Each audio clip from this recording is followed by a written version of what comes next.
할렐루야 반갑습니다. 여러분 계속해서 말씀을 나누겠습니다. 잠언 5장 15절에서 19절까지의 말씀. 너는 내 우물에서 물을 마시며 내 샘에서 흐르는 물을 마시라. 어찌하여 내 샘을 집 밖으로 넘치게 하며 내 도랑물을 거리로 흘러가게 하겠느냐. 그 물이 내게만 있게 하고 타인과 더불어 그것을 나누지 말라. 내 샘으로 복되게 하라. 내가 젊어서 취한 아내를 즐거워하라. 그는 사랑스러운 암사슴 같고 아름다운 암노루 같으니 너는 그의 품을 항상 족하게 여기며 그의 사랑을 항상 연모하라. 아멘. 방금 읽었던 이 잠언 5장 15에서 19절까지 말씀은 정상적인 그 부부 관계에 대한 어떤 그런 권면에 대한 부분을 이야기하는 부분이 할 수 있는데, 그 가운데서 18절과 19절을 나눠보면은 18절에서 내 샘으로 복되게 하라고 하였는데, 이것은 자신의 아내만을 사랑함으로써 그녀를 기쁘게 하라는 말씀인 동시에 아내에게 많은 자녀를 두게 하여 그녀로 하여금 복되게 하라는 말씀이기도 합니다. 고대 이스라엘 사회에서는 결혼한 여자가 아이를 낳지 못하는 것을 악으로 여겼습니다. 그에 반해서 많은 자녀는 하나님의 축복으로 생각을 했습니다. 이는 우리나라의 경우도 마찬가지인데, 그래서 자녀가 많은 사람을 보면 다복하다라는 말을 하기도 했고, 고대 사회는 현대 사회와 달리 모든 일을 전적으로 사람의 손에 의지하다 보니 사람이 많을수록 많은 일을 할 수가 있었고, 당연히 자녀가 많은 사람이 많은 일을 하여 재물도 많이 얻을 수 있었던 것처럼 그는 그것이 복이 있는 사람이라고 할 수가 있었습니다.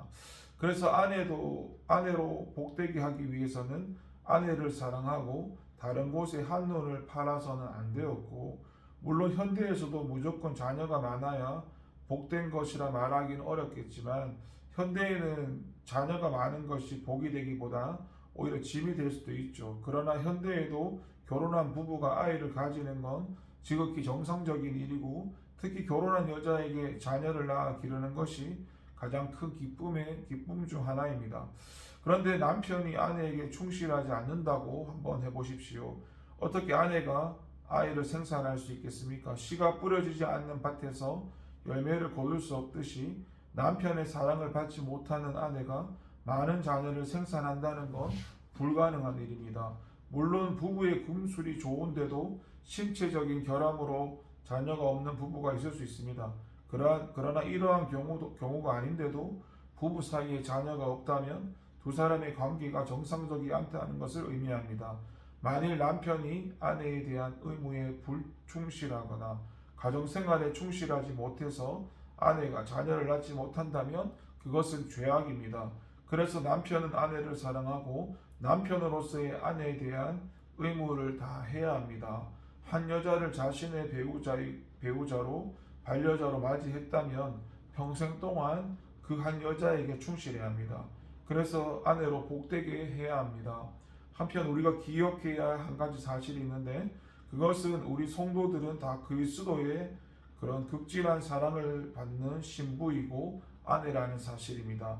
그리스도는 세상 가운데서 우리를 택하여 정결하게 하시고 그의 신부로 삼아 주셨습니다.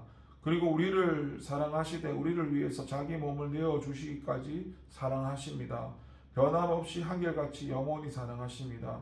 그리스도께서는 그의 신부이고 아내 된 우리 성도들을 복되게 하기 위하여 모든 수고를 아끼지 않으셨고 늘 우리와 함께 동행하시고 우리를 극진히 사랑하십니다. 그분은 한 번도 우리에게서 눈을 돌리시는 법이 없습니다. 그래서 우리가 그리스도의 아내로서 정상적인 상태에 있다면 우리는 어떻게 해야 합니까? 우리는 마땅히 그리스도의 자녀, 곧 영적인 생명들을 많이 생산해야 합니다. 그것이 그리스도의 아내로서 우리의 본분이고 우리의 삶을 복되게 가꾸는 비결입니다. 우리가 그리스도의 아내이면서 그리스도의 자녀를 생산하지 못한다면 우리는 참으로 불쌍한 자들이고 수치스러운 자들입니다.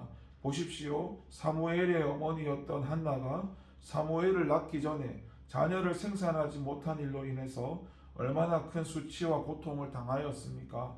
우리나라 조선시대에는 자녀를 낳지 못하면 악한 일로 여겨져서 집안에서 쫓겨나기도 하였습니다. 성도들이 영적 자녀를 생산하지 못하는 것도 단지 복되지 못한 것으로 그치는 것이 아니라 악한 일이 될 수 있습니다. 그래서 우리는 그리스도의 아내로서 마땅히 영적 생명을 낳아야 할 것이고, 그래서 우리를 극진히 사랑하시는 그리스도를 기쁘시게 하며 우리 자신도 복을 누려야 합니다. 19절에 보게 되면은 그는 사랑스러운 암사슴 같고 아름다운 암노루 같으니 너는 그 품을 항상 족하게 여기며 그의 사랑을 항상 연모하라고 하였습니다. 여기서 그는 18절에서 말하는 젊어서 취한 아내를 말하고, 본절은 이처럼 젊어서 취한 아내를 암사슴과 암노루에 비유하고 있습니다. 성경에서 암사슴과 암노루는 모두 여인의 아름다움과 사랑스러움을 나타낼 때 사용하는 말입니다. 사실 젊은 여인은 아름답고 사랑스럽습니다. 사람마다 외모의 차이가 있긴 하지만 제 눈에 안경이라는 말도 있듯이 자기가 아내로 취한 여인은 세상 그 누구보다 아름답고 사랑스럽습니다. 자기 아내가 사랑스럽고 아름답게 보이지 않는다면 결코 아내로 취할 수 없었을 것입니다. 그래서 결혼 초에는 모든 남자들이 자기 아내를 극진히 사랑합니다. 잠시만 떨어져 있어도 안절부절 못합니다. 직장에 다니는 사람은 퇴근 시간이 되기 무섭게 집으로 향합니다.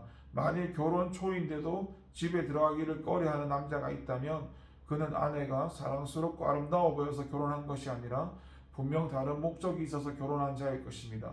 하여튼 결혼한 지 얼마 되지 않은 남편은 자기 아내를 극진히 사랑하고, 문제는 그러한 사랑이 세월이 흐르면서 식어갈 수 있다는 것입니다. 세월이 흐르면서 남편은 연애할 때나 결혼할 때의 아내에게 가졌던 뜨거운 사랑의 열정을 잃고 아내 쳐다보기를 마치 소가 닭 쳐다보듯이 대할 수 있습니다. 그래서 심지어는 한눈을 파는 경우도 있습니다. 이는 사람의 간사한 마음을 그대로 드러내 보여주는 것이라 할 수 있는데, 보십시오. 죽고 못 살아서 결혼하여 놓고서는 이제는 마음이 변해서 아내에게 무관심하고 한눈까지 판다면 그 얼마나 간사한 마음입니까? 이래서는 안 되죠. 남편은 아내를 사랑하되 변함없이 사랑해야 합니다. 결혼할 때 서약하는 것처럼 조건이나 상황의 변화에 관계없이 아내를 사랑하고 검은 머리 팥뿌리가 될 때까지 함께 늙고 위해 주어야 합니다. 본절은 이에 대하여 너는 그 품을 항상 족하게 여기며 그 사랑을 항상 연모하라고 권면하고 있고, 사랑하되 항상 사랑해야 한다는 것입니다. 그런데 우리가 여기서 한 가지 생각해 볼 것은 아내에 대한 남편의 사랑에 열정이 식는 것이 단지 남편의 간사한 마음에만 그 원인이 있느냐는 것입니다. 그렇지가 않습니다. 남편의 사랑이 식는 데에는 아내에게도 그 원인이 있을 수 있고, 일반적으로 결혼 생활을 어느 정도 하다 보면 아내는 남편에 대해서 편하다 못해 수월해지기가 쉬운 것이 사실입니다. 그러다 보니 아내는 흐트러진 몸과 마음으로 남편을 대하기가 쉽습니다. 그런데 어느 남편도 그러한 아내를 기뻐하지 않고 흐트러진 몸과 마음으로 남편을 대하면서 남편의 사랑이 항상 갖기를 바란다면 그녀는 문제가 있는 것이죠. 아무리 거룩한 믿음을 가진 남자라 할지라도 근본적으로 추한 여자보다 아름다운 여자를 좋아하고 지저분한 여자보다는 깔끔하고 기품 있는 여자에게 호감을 느끼기 마련입니다. 따라서 아내가 흐트러진 마음과 몸으로 남편을 대하면 아내에 대한 남편의 사랑은 식을 가능성이 그만큼 클 수밖에 없습니다. 그래서 아내는 남편의 자기에 대한 사랑이 식지 않기를 바랄 것이 아니라 남편이 볼 때 자기가 늘 사랑스러워 보이도록 노력해야 합니다. 아름답고 품위 있는 모습을 항상 유지하며 외적인 매력이 떨어지지 않도록 노력해야 됩니다. 사람은 나이가 들수록 젊은 날의 싱싱함과 아름다움을 잃어가게 되고 결국 외적인 매력이 떨어지기 마련입니다. 하지만 노력만 한다면 내적인 아름다움은 반대로 더 발산되고, 따라서 거기에 흐트러지지 않고 아름답고 품위 있는 모습을 유지하기만 한다면 남편이 보기에는 아내가 더욱 아름답고 사랑스러워 보이게 되어 있습니다. 결혼한 여인이 너무 외모에 신경을 써서 성형을 하고 비싼 화장품을 구입하는 것도 문제이지만 자신을 가꾸지 아니하는 것도 문제입니다. 진정 아내 된 분들은 자기에 대한 남편의 사랑이 식지 않기를 바라지 말고 남편의 사랑이 식지 않도록 스스로의 노력을 게을리하지 않아야 합니다. 그래서 늘 금실이 좋은 부부, 행복이 넘치는 가정이 가정을 만들도록 해야 할 것입니다. 이 부분은 아직 저와 여러분이 결혼을 하지 않고 가정을 가지지 않았기 때문에 이 말씀이 가정을 가진 사람들에 대한 권면이고 그 사람들의 그런 성적인 관계의 어떤 정상적인 부분에 대한 권면이기에 우리에게는 좀 공감대가 형성이 안 될 수도 있겠지만은 또 이런 부분을 말씀 가운데 알고 배우다 보면 또 하나님이 원하시는 또 결혼 생활, 성생활에 대해서도 또 알아갈 수 있는 부분이기에 또 말씀이 또 있으니까 또 이 부분을 나누게 되었습니다. 아무튼 저와 여러분이 기도해야 하는 거는 우리 결혼 가정을 위해서 물론 결혼이 1차적으로는 예수님과의 결혼이고 이 땅에서는 또 하나님이 우리가 가정을 이루고 또 이렇게 자녀를 낳고 사는 걸 원하시니까 진짜 뭐 사도 바울처럼 그런 특별한 사명이 아닌 이상은 우리가 가정을 가지고 해야 하는 것이죠. 저도 이 기도 제목이 여러분이 잘 아시는 대로 예수를 믿고 두 가지 기도 제목이 있었는데 첫 번째가 내가 예수를 믿고 나서 이 땅에서 무엇을 해야 하는가 거기에 대한 응답이 하나님 주신 응답이 목사였고 그래서 예수 믿자마자 하나님이 신학교로 인도하셔서 지금까지 이렇게 쭉 오고 있고 이제 뭐 목사고시 남은 3과목만 합격하면은 이제 뭐 올해 목사 안수를 받게 될 것이죠. 그리고 뭐 결혼 같은 경우에도 그 뭐 이제 세상 살 때는 그걸 이루지 못했지만 예수 믿고 또 예수님과의 결혼도 있지만 하나님께서 정확한 시기는 모르겠는데 한 목사가 될 때쯤 목사가 되고 나서 그쯤이면 결혼을 한다 그런 것도 응답을 받았기 때문에 지금 아직 결혼을 하지 않았지만 예수 믿고 하나님이 이제 뭐 여러 가지 환경적으로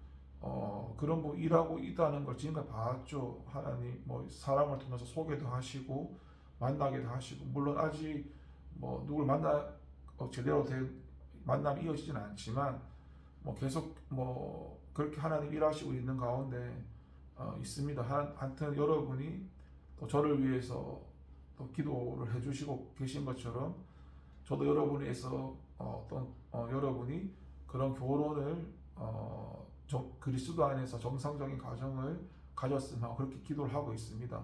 주님이 원하시는 그런 가정 결혼을 꼭 이루시길 바라고 나중에 또 뭐 무엇보다 우리가 다른 좋은 배우자를 찾는 것도 중요하지만 저와 여러분이 우선 하나님 앞에서 믿음이 성장하고 성숙한 그런 마음이 넓은 그런 그리스도인이 되어 있으면 하나님이 붙이시는 그 사람들을 또 감당할 수 있지 않을까. 어차피 결혼의 1차적인 목적은 동력자의 개념이니까 서로 부족한 부분을 함께 채워가며 하나님의 나라를 이루어 나가는 거니까 일단은 저와 여러분이 하나님 안에서 그렇게 하나님 원하시는 그릇으로 빚어가 있으면 또 거기에 마땅한 좋은 분들을 하나님이 붙이시고 만나게 하시리라 생각됩니다. 기도하겠습니다. 하나님 아버지 감사합니다. 말씀을 통해서 부부의 그런 정상적인 성생활에 대해서 성관계에 대해서 또 권면하는 말씀들을 나눴습니다. 하나님 우리가 하나님 예수 안에서 믿음의 그런 좋은 동력자 배우자를 만나게 하시고 가정을 이루게 하셔서 하나님이 원하시는 하나님의 나라를 이뤄가며 영적인 생명을 많이 생산하는 그런 일들을 이뤄나가는데 하나님 우리를 도와주시고 함께 하시고 무엇보다 우리가 하나님 앞에 먼저 믿음으로 세워져 가고 성장되고 성숙되어 갈 수 있도록 은혜 내려 주시옵소서. 감사드리고 예수님의 이름으로 기도합니다. 아멘.